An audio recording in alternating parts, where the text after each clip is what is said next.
बिस्मिल्लाहिर्रहमानिर्रहीम। अस्सलाम वालेकुम। क्या हाल है सबके? उम्मीद है कि सब आप खैरियत से होंगे। और आज की मैं बनाने लगी हूँ ये चने की दाल का। इसको चने की दाल को मैंने ग्राइंड कर सॉरी इसको आधा कप मैंने चने की दाल ली थी। उसको भिगो के 1 घंटे के लिए रख के उसको बॉईल कर लिया है। तो ये मिकदार में डबल हो गया, ये आधा कप है। तो आप अपनी ज़रूरत के हिसाब से चने की दाल लीजिएगा। इसको मैं करने लगी हूँ ग्राइंड। फिर इसका बनाने लगी हूँ मैं हलवा। उसके बाद इसके हलवे के मीठे पराठे बनाऊंगी। ये हलवा पराठा बनेगा, इसका चने की दाल का हलवा पराठा। तो इसको मैं पहले कर लूँ ग्राइंड। इसको मैंने फुल डन किया हुआ है, ये देखिए हाथ से बिल्कुल ये सॉफ्ट है बिल्कुल। तो अब इसको मैं पीसने लगी हूँ। चले मैं इसको पीस लूँ फिर दिखाती हूँ आगे क्या। ये देखें मैंने चॉपर में इसको ग्राइंड कर लिया है, ये बिल्कुल फाइन पेस्ट बना लिया है। आधा कप दाल ली थी मैंने, उसको 1 घंटा भिगो के आधा कप पानी में उसको मैंने बॉईल कर लिया था। और ताकि उसका पानी बिल्कुल बीच में खुश्क हो जाए, और उसके हमें पानी की इतनी ज़्यादा ज़रूरत नहीं है। अब ये बिल्कुल पीस के जब बॉयल होगी ठंडी करके, अब मैंने इसको ये पीस लिया है, फाइन पेस्ट बना लिया। ठीक है, अब नेक्स्ट प्रोसीजर बता। ये फ्राइंग पैन में मैंने 1 टेबलस्पून देसी घी डाल दिया है। इसकी ज़रूरत तो नहीं है, लेकिन सिर्फ एक टेस्ट देने के लिए चूल्हा मैंने जला लिया है। अब ये जो ग्राइंड किया हुआ सारा दाल का अमेज़ा है, ये मैं इसमें डालने लगी हूँ। ना भी डालें तो कोई मसला नहीं है, घी अगर ना भी डालें तो कोई मसला नहीं है, लेकिन मैंने सिर्फ एक टेस्ट देने के लिए देसी घी का बटरी फ्लेवर लाने के लिए उसमें मैंने ये डाल दिया। अब इसको मैं भूनूंगी उतनी देर तक जब तक इसका पानी नहीं खुश्क हो जाता और इसका रंग नहीं चेंज हो जाता, ये अच्छी तरह भून नहीं जाती। फिर नेक्स्ट प्रोसीजर बताती हूँ। बस इसको मैं भून रही हूँ ताकि दाल का कच्चापन ख़त्म हो जाए। इसकी निशानी ये होगी कि इसका रंग चेंज हो जाएगा, ये येलोश से लाइट ब्राउन हो जाएगी। देखिए इसका पानी खुश्क हो रहा है सारा आहिस्ता आहिस्ता। तो जब इसका कलर चेंज हो जाएगा तब मैं इसमें शुगर डाल। अब इसका पानी खुश्क हो गया, अब मैं इसमें डालने लगी हूँ शुगर। इसमें फाइन शुगर डालनी है, और अगर आपके पास फाइन शुगर नहीं है यानी बारीक दाने वाली, तो आप इसमें ग्राइंड करके डाल सकते हैं या गुड़ डाल सकते हैं। तो इसमें मैं हस्बे जायका चीनी डाल लगी हूँ, तकरीबन 1/4 कप के करीब।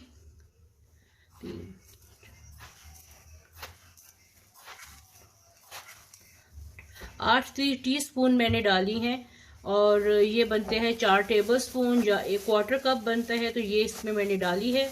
अब इसको मैं करती हूँ मिक्स, और साथ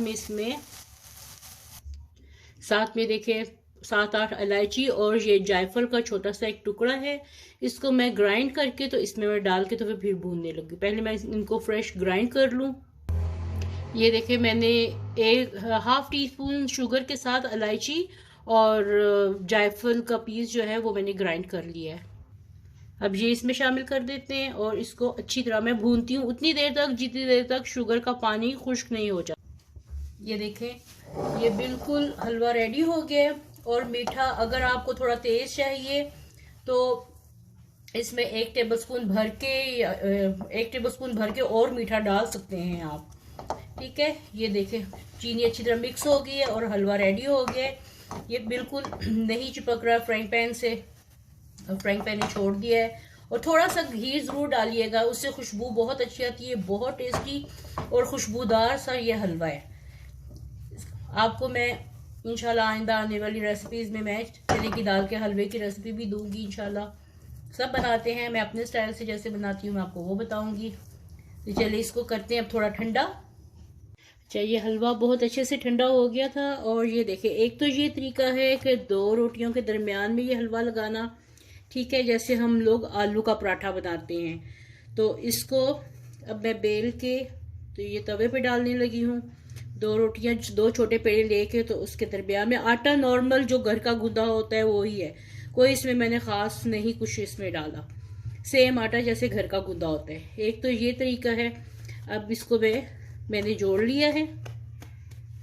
ठीक है, अब इसको मैं बेल के तो तवे पे डालती हूँ। ये देखिए मैंने इसको तवे पे डाल दिया है, और इसको बड़े नरम हाथ से आपने इसको बेलना है, बहुत ज़ोर लगा के नहीं बेलना। तो ज़ोर लगा के बेलेंगे तो वो पराठा फट जाएगा। और साइडों से, किनारों से अच्छी तरह से इसको जोड़ने हैं।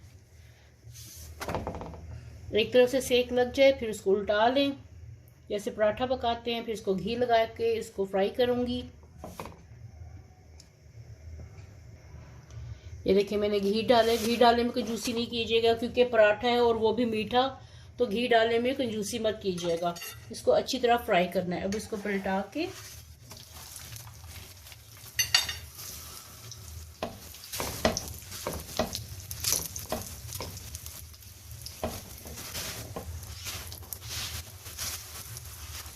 अच्छे से गोल्डन कर लें इसको। ये देखें कलर कितना खूबसूरत आया है। और देसी घी की खुशबू आजकल के मौसम में, ठंडे मौसम में बहुत मज़ा आएगा। नाश्ते में खाएं, शाम की चाय के साथ ये वाला पराठा खाएं। अब मैं दूसरा तरीका आपको फिलिंग का दिखाती हूँ। ये उतार लूँ फिर दूसरा तरीका दिखाती हूँ। अब ये देखिए दरमियान में से आटे को मैंने ज़्यादा पतला नहीं किया, साइडों से इसको मैंने थोड़ा सा फैला लिया है। अब इसके दरमियान में ये इसका हलवे का पेड़ा रखूँगी और इसको चारों तरफ से बंद कर लेंगे।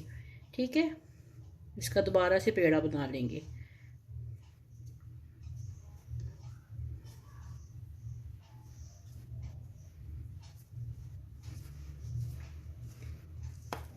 अब ये दोबारा से पेड़ा बन गया। अब इसको अच्छे से पैक कर लें। देखें इधर से भी पैक हो गया, जुड़ गया सारा, और इधर से भी हो गया, जैसे कचौरी बनती है। अब इसको मैं बेलने लगी हूँ। इसको भी नरम हाथ से बेलना है, ज़्यादा जोर लगा के नहीं बेलना वरना आपकी रोटी फट जाएगी। अब जिस साइड से मैंने ये जोड़ा था उसको मैं नीचे रखूँगी और इस तरफ से मैं बेलूँगी। चलिए मैं बेल के तो फिर मैं आपको दिखाती हूँ। ये देखिए इसको मैं बेल रही हूँ। इसको थोड़ा खुश्का लगाते हैं, दोनों साइडों पे खुश्का लगाएं।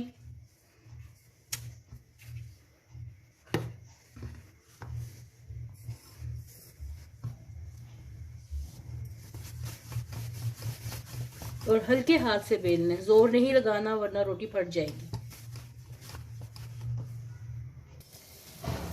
ये देखें एक तरफ से सेक लग गया है। अब मैं इसके ऊपर डालूंगी हूँ घी।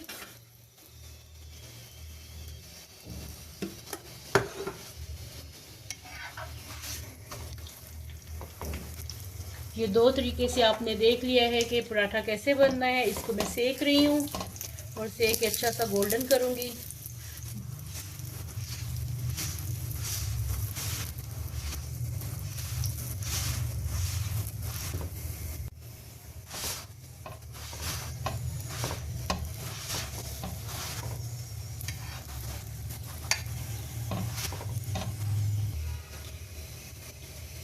ये देखिए कितना प्यारा गोल्डन कलर आया है पराठे का, और टेस्ट में भी इंशाल्लाह बहुत अच्छा होगा। ज़रूर बनाइए और घर वालों को खिलाएं। बहुत आपको तारीफ़ें मिलेंगी इसके ऊपर, मीठे पराठे पे। अगर आपको आज की रेसिपी पसंद आई हो तो मेरे चैनल को लाइक करें, सब्सक्राइब करें और बेल आइकन के बटन को क्लिक करें ताकि हर नए आने वाली रेसिपी आपको फ्री में देखने को मिले। वीडियो देखने का बहुत बहुत शुक्रिया। Thank you. अल्लाह हाफिज़।